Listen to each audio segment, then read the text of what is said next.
जय हिंद dear student. इस लेक्चर में हम लोग डिस्कस करेंगे magnetic field and field lines due to current in a straight wire. तो अपने पास अगर कोई एक करंट कैरिंग कंडक्टिंग वायर हो, सपोज कर लेते हैं कि ये अपने पास एक करंट कैरिंग कंडक्टिंग वायर है और इस करंट कंडक्टिंग वायर में इस करंट के फ्लो होने की वजह से इसमें इसके चारों ओर क्या हो जाएगा, एक मैग्नेटिक फील्ड जनरेट हो जाएगी। इसके चारों ओर एक मैग्नेटिक फील्ड जनरेट हो जाएगी ऐसे। और हमें किसी भी पॉइंट पर यहाँ पर मैग्नेटिक फील्ड ड्रॉ करना है तो एक टेंजेंट ड्रॉ करना होगा और टेंजेंट की डायरेक्शन ही बताएगी direction of magnetic field lines. हालांकि ये सारी बातें हम लोग एक एक्सपेरिमेंट से समझेंगे। तो सबसे पहले इस बात को समझने के लिए कि करंट कैरिंग कंडक्टिंग वायर के चारों ओर एक मैग्नेटिक फील्ड होता है, इसे समझने के लिए जो हम यहाँ लिए हैं वो एक एक्सपेरिमेंट है और उसको हम सपोज कर ले रहे हैं कि एक्सपेरिमेंट नंबर 1 है। सबसे पहले हमको करना क्या है, करना ये है कि एक कार्डबोर्ड लो और ऐसे मटेरियल का कार्डबोर्ड होना चाहिए कि इंसुलेटर हो कार्डबोर्ड हो, और उसमें एक नैरो होल करो और करंट कंडक्टिंग वायर को उस नैरो होल से पास करा दो, जैसा कि यहाँ डायग्राम में आपको दिख रहा होगा। और उस कंडक्टिंग वायर को हम नाम दे रहे हैं कि वो कंडक्टिंग वायर एक्स और वाई है। कंडक्टिंग वायर क्या है, एक्स और वाई है। और उस कंडक्टिंग वायर में हम करंट फ्लो करा रहे हैं, लेकिन करंट फ्लो कराने के लिए हमें एक सर्किट कंप्लीट करना होगा। तो सर्किट कंप्लीट करने के लिए हमने उस सर्किट में एक अमीटर लगा दिया जो कि यहाँ पर है।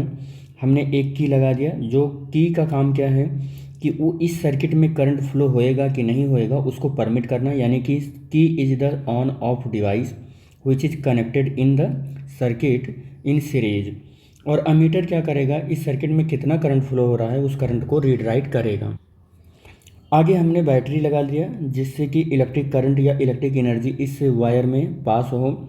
और रियोस्टेट एक लगा रखा है जिससे कि इस सर्किट में अमाउंट ऑफ करंट को कंट्रोल कर सकें।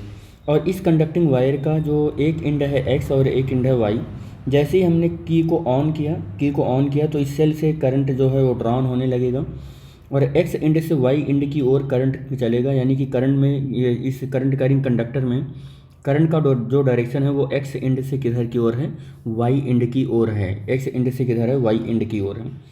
हमने क्या कर रखा है, इस करंट कैरिंग वायर के चारों ओर आयरन फिलिंग्स को आप आई होप समझ रहे होंगे कि क्या होता है आयरन फिलिंग मतलब लोहे के छोटे छोटे बहुत महीन बारीक पाउडर होते हैं, उनको आयरन फिलिंग्स बोलते हैं। तो इन आयरन फिलिंग्स को इस कार्डबोर्ड के ऊपर क्या किया, बिखेर रखा है। और जब करंट इसमें फ्लो हो रहा हो, इस वायर में करंट फ्लो हो रहा हो, तो बहुत ही जेंटली हम टैप करेंगे इस कार्डबोर्ड को, टैप करेंगे या हम क्या करेंगे, टैप करने का मतलब हमारा यहाँ से है कि इस कार्डबोर्ड को हम मतलब बहुत ही जेंटली सावधानीपूर्वक इसको थपथपाएंगे और इतना आसानी से टैप करेंगे या थपथपाएंगे कि सर्किट न टूटे मेरा और ये वायर ना हिले। बहुत आराम से ऐसे इसको जब टैप करोगे तो आप क्या देख पाओगे कि जो आयरन फिलिंग्स हैं वो कुछ इस डायरेक्शन में ऐसे ऐसे कुछ इस तरीके से अरेंज हो जा रहे हैं। आयरन फिलिंग्स कुछ इस तरीके से ऐसे अरेंज हो जा रहे हैं, ऐसे सर्कुलर कॉन्सेंट्रिक सर्कल के फॉर्म में वो अरेंज हो जा रहे हैं। इस तरीके से ऐसे अरेंज हो जा रहे हैं, जो ये आयरन फिलिंग्स हैं ऐसे अरेंज हो जा रहे हैं।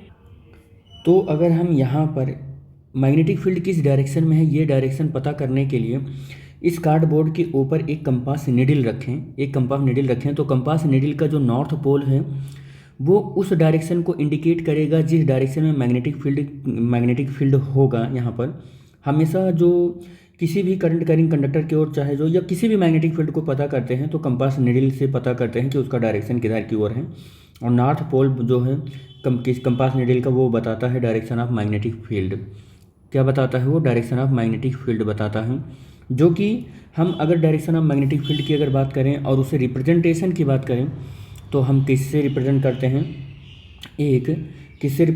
हैं, एक एरो से रिप्रेजेंट करते हैं। ऐसे एरो बना कर रिप्रेजेंट करते हैं, इस तरीके से ऐसे एरो बना के रिप्रेजेंट करते हैं, ऐसे एरो बना के रिप्रेजेंट करते हैं मैग्नेटिक फील्ड, ऐसे एरो बना के रिप्रेजेंट करते हैं। किसी भी पॉइंट पर अगर आप कंपास नीडल ऐसे रखते हो और कंपास नीडल का अगर ये नॉर्थ पोल है ये साउथ पोल है तो नॉर्थ पोल बताता है डायरेक्शन ऑफ मैग्नेटिक फील्ड। तो जिस किसी भी पॉइंट पर डायरेक्शन ऑफ मैग्नेटिक फील्ड पता करना है, उस कॉन्सेंट्रिक सर्कुलर जो लूप के तरीके से बन रहा है उस पर आप एक नॉर्मल ड्रॉ कर दो और ये नॉर्मल ही बताएगा मैग्नेटिक फील्ड की डायरेक्शन। एक्चुअल में मैग्नेटिक फील्ड को हम बी से रिप्रेजेंट करते हैं, तो बी हम यहाँ पर मैग्नेटिक फील्ड से को दिखा रहे हैं, ठीक है। तो इस तरीके से मैग्नेटिक फील्ड प्रोड्यूस होता है। हमने इस एक्सपेरिमेंट से एक चीज़ ये देख लिया कि जब इस वायर में करंट दौड़ता है यानी कि फ्लो होता है, तो इसके चारों ओर जो ये कॉन्सेंट्रिक आयरन फिलिंग अरेंज हुए हैं और मैग्नेटिक नीडल देखकर हमने बता भी दिया कि इसका डायरेक्शन कुछ इस तरीके से है, इसका डायरेक्शन कुछ इस तरीके से है। तो यहाँ पर आप अगर आप देखें करंट को फ्लो कराना बंद कर दें तो मैग्नेटिक नीडल जो है उसका डिफ्लेक्शन बंद हो जाएगा। मैग्नेटिक नीडल का डिफ्लेक्शन क्या हो जाएगा, बंद हो जाएगा। और जब तक करंट रहेगा तब तक इसमें मैग्नेटिक नीडल इसी डायरेक्शन में ऐसे डिफ्लेक्ट करती रहेगी। इससे ये कंक्लूजन निकलता है कि मैग्नेटिक फील्ड लाइंस इस जो तार के चारों ओर बन रहे हैं, इस वायर के जो चारों ओर बन रहे हैं, ये जो भी मैग्नेटिक फील्ड बना रहे हैं वो मैग्नेटिक फील्ड की हर एक सर्कुल, इस आयरन फिलिंग के सर्कल को हम देखें तो इस सब के सारे सर्कल कैसे हैं, कॉन्सेंट्रिक सर्कुलर फॉर्म में हैं। कैसे हैं, कॉन्सेंट्रिक सर्कुलर फॉर्म में हैं। और इन मैग्नेटिक फील्ड लाइंस का जो सेंटर है उसके सेंटर पर कौन रखा हुआ है, वायर रखा हुआ है, ये तार रखा हुआ है, ये करंट कैरिंग कंडक्टर रखा हुआ है। और इसके चारों ओर जो ये मैग्नेटिक फील्ड बन रहा है इस तार के वायर के परपेंडिकुलर बन रहा है। मतलब वायर ऐसे है तो मैग्नेटिक फील्ड ऐसे बन रहा है, मैग्नेटिक फील्ड ऐसे बन रहा है, ऐसे मैग्नेटिक फील्ड बन रहा है। समझ गए होंगे आई होप जो मैं बताने की कोशिश कर रहा हूँ। दूसरी बात हम ये आपको बताने चल रहे हैं कि जैसे ही हम इसमें करंट का डायरेक्शन चेंज कर देते हैं तो हम ये देखते हैं कि आयरन फिलिंग तो वैसे कि वैसे ही अरेंज रहता है, उसमें कोई दिक्कत नहीं होती है। बट अब जैसे ही मैं कंपास निडल मैं यहाँ प्लेस्ड करता हूँ तो नॉर्थ पोल का जो डायरेक्शन ये था वो चेंज होकर साउथ पोल की ओर पहुँच जाता है और साउथ पोल का डायरेक्शन नॉर्थ पोल की ओर पहुँच जाता है। मैं ये कहना चाह रहा हूँ आपसे कि अगर आप आयरन फिलिंग को ऐसे देख रहे थे कि आयरन फिलिंग पर कंपास निडल रख कर देख रहे थे तो डायरेक्शन ये था, और जब करंट का डायरेक्शन ये था, तो अब हमने करंट का डायरेक्शन ऐसे उल्टा कर दिया तो अब आयरन फिलिंग के ये अरेंजमेंट में तो कोई फ़र्क हमको नहीं दिखा। लेकिन कंपास निडल को जैसे ही हम प्लेस किए अब नॉर्थ पोल इधर हो गया और साउथ पोल इधर हो गया, साउथ पोल इधर हो गया। मतलब नॉर्थ पोल और साउथ पोल का डायरेक्शन ही रिवर्स हो गया। इससे साफ पता चलता है कि मैग्नेटिक फील्ड जो अभी तक इस डायरेक्शन में जा रही थी अब इस डायरेक्शन में जा रहा है। और इसी बात से ये भी पता चलता है कि करंट के डायरेक्शन को रिवर्स करने से मैग्नेटिक पोलरिटी या मैग्नेटिक पोल जो होते हैं वो रिवर्स हो जाते हैं इलेक्ट्रोमैग्नेट के अंदर। ये आपको आई होप समझ में आ रहा होगा कि करंट के डायरेक्शन को चेंज करने से मैग्नेटिक फील्ड का डायरेक्शन जो है वो चेंज हो जाता है, यानी कि ये कंपास निडल का डायरेक्शन जो होता है वो चेंज हो जाता है। और थर्ड पॉइंट हम यहाँ पर आपको बताने चल रहे हैं। थर्ड पॉइंट क्या है कि अगर किसी वायर में करंट को बढ़ा दें, वायर में करंट को बढ़ा दें तो जो मैग्नेटिक फील्ड लाइंस अभी तक इतनी दूर पर थे वो मैग्नेटिक फील्ड लाइंस और पास आ जाएंगे और पास हो जाएंगे, मैग्नेटिक फील्ड लाइंस और पास हो जाएंगे।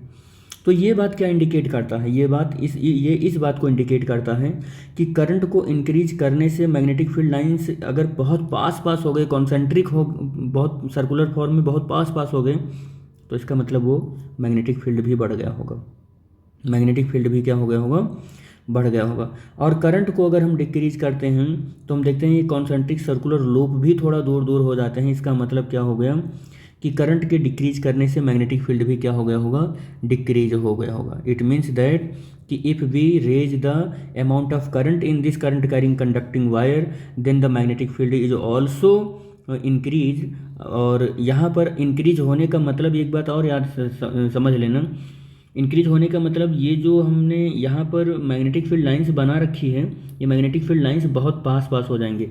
याद रखना मैग्नेटिक फील्ड इंक्रीज होएगा तो ये आयरन फिलिंग्स, ये जो आयरन फिलिंग्स का ये है सर्कुलर लूप जो है ये और पास हो जाएगा। जब मैग्नेटिक फील्ड लाइंस बहुत पास होंगे तो मैग्नेटिक फील्ड बढ़ेगा, और जब मैग्नेटिक फील्ड लाइंस दूर होंगे तो मैग्नेटिक फील्ड क्या हो जाएगा, डिक्रीज होएगा। ये बात आप याद रखना। इसी बात को हमने यहाँ पर नोट कर दिया है। क्या है कंक्लूजन में, from this experiment magnetic field lines from the concentric circular around the wire, मैंने आपको यही बताया। Direction of the current in the wire the reversed, then the deflection of the compass needle gets reversed. On increasing the current in the wire the magnetic field strength has to increase.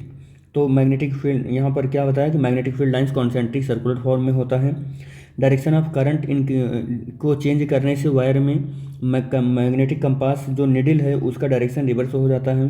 जब हम current की amount को increase करते हैं wire में तो magnetic field strength भी increase हो जाता है, और डिक्रीज करते हैं तो डिक्रीज हो जाता है। तो that is the experimental data. और ये हेडिंग क्या थी, magnetic field and the field lines due to the current in a straight wire. I hope ये सब आपको समझ में आया होगा। Thanks for watching the video. Thank you बेटा।